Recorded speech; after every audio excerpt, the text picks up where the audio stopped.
Welcome back to Where Yellows Walk. It's the fastest, most compact, comprehensive review of all things Oxford United in this amazing championship season.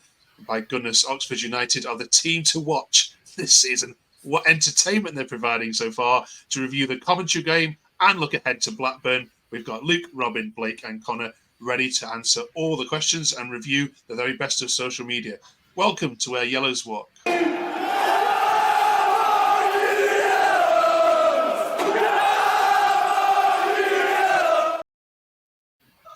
And to be honest, at the CBS for about 20 minutes, that's all we could hear was the Yellows chanting in the corner there. Welcome back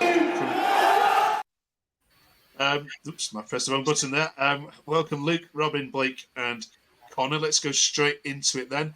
Luke, what was your emotions walking out of the CBS on Friday night?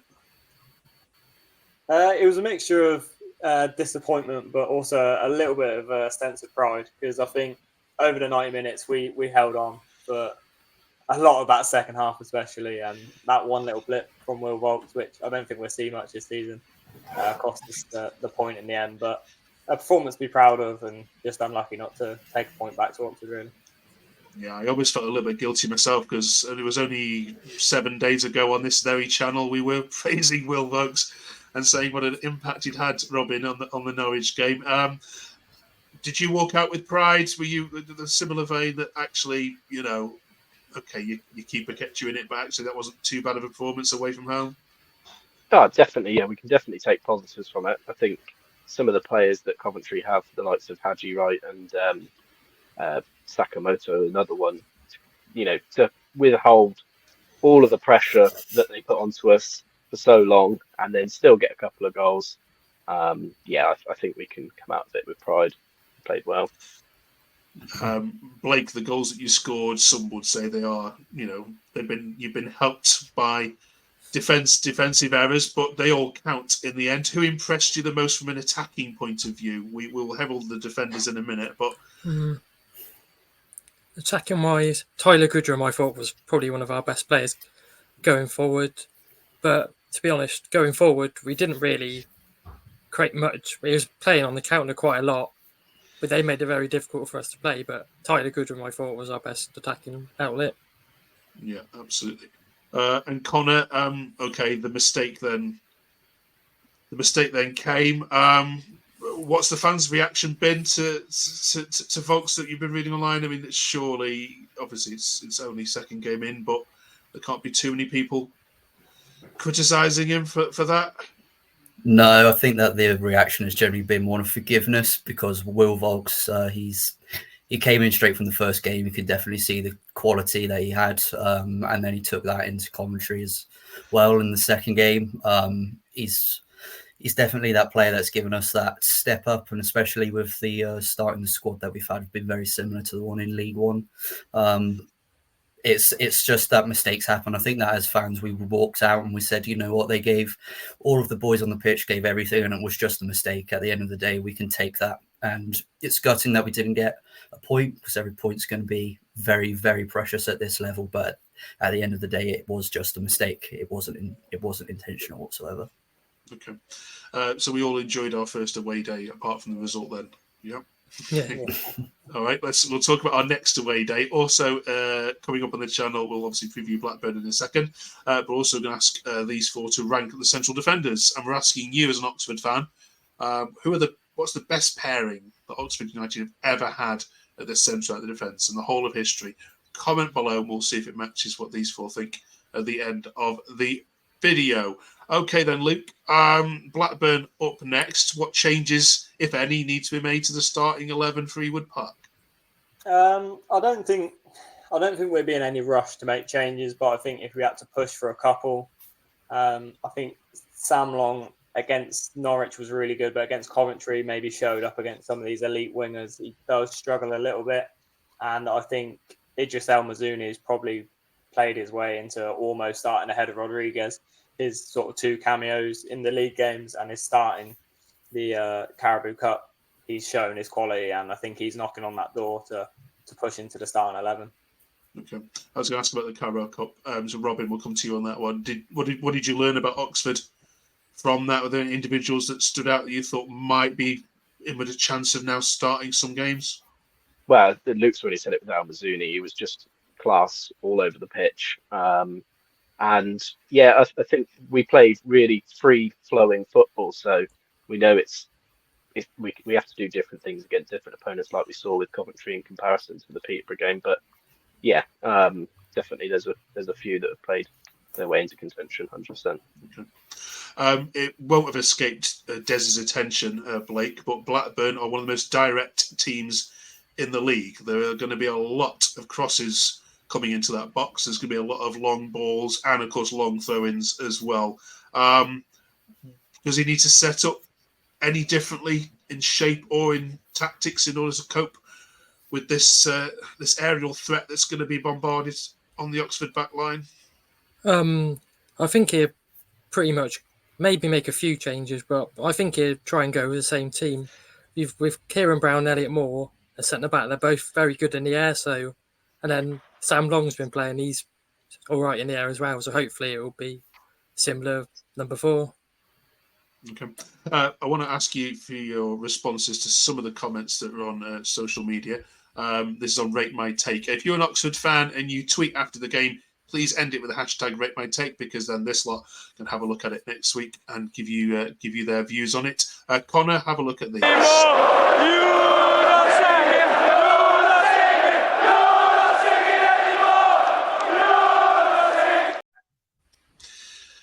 Frankly, but for Cummings, that would have been a comfortable defeat.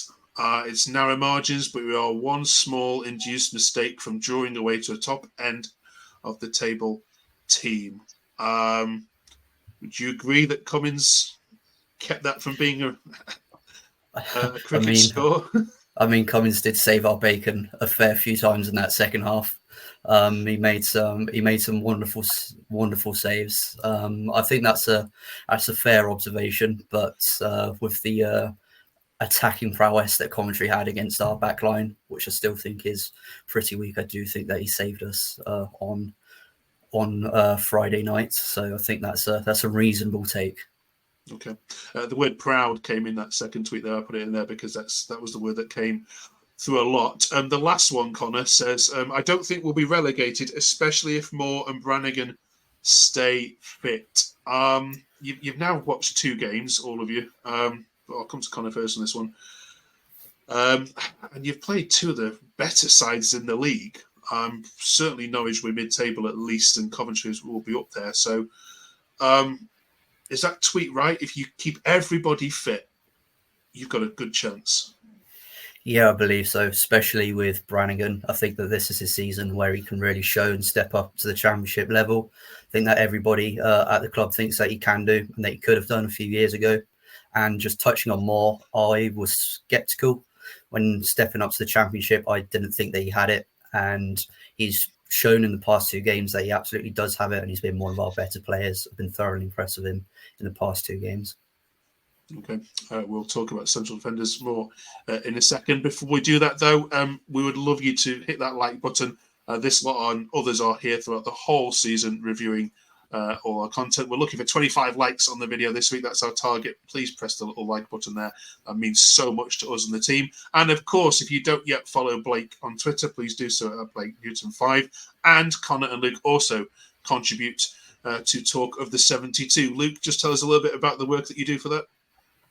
So yeah, like you said, it's a little passion project me and Connor started just to cover all things across the EFL, really. I think we was always sort of speaking to each other, saying there's maybe not enough coverage of it, and now we just started, at the minute, TikTok videos, and look out for the Twitter page because that's a lot more active this year, and we're going to maybe start doing a bit more longer form content as well. So if you support any of the 72, it should be for you. Absolutely. Do drop them a follow. And Robin, you're on Twitter as well. And Robin's tweets about Oxford are certainly one of the first ones I look out for. Incredibly passionate and honest as well. Not just yellow blinkered glasses. Good. All right, then let's ask you then to have a look at your central defenders, and we'll ask you to comment on whether this is a strength or not. Robin, we'll start with you if that's okay. This was up to date from transfermarket.com only the last day or so that may change.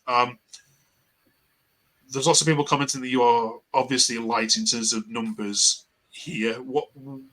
First of all, obviously, do you agree with that? And secondly, is it an absolute priority that you get at least one, if not two, in before the window closes?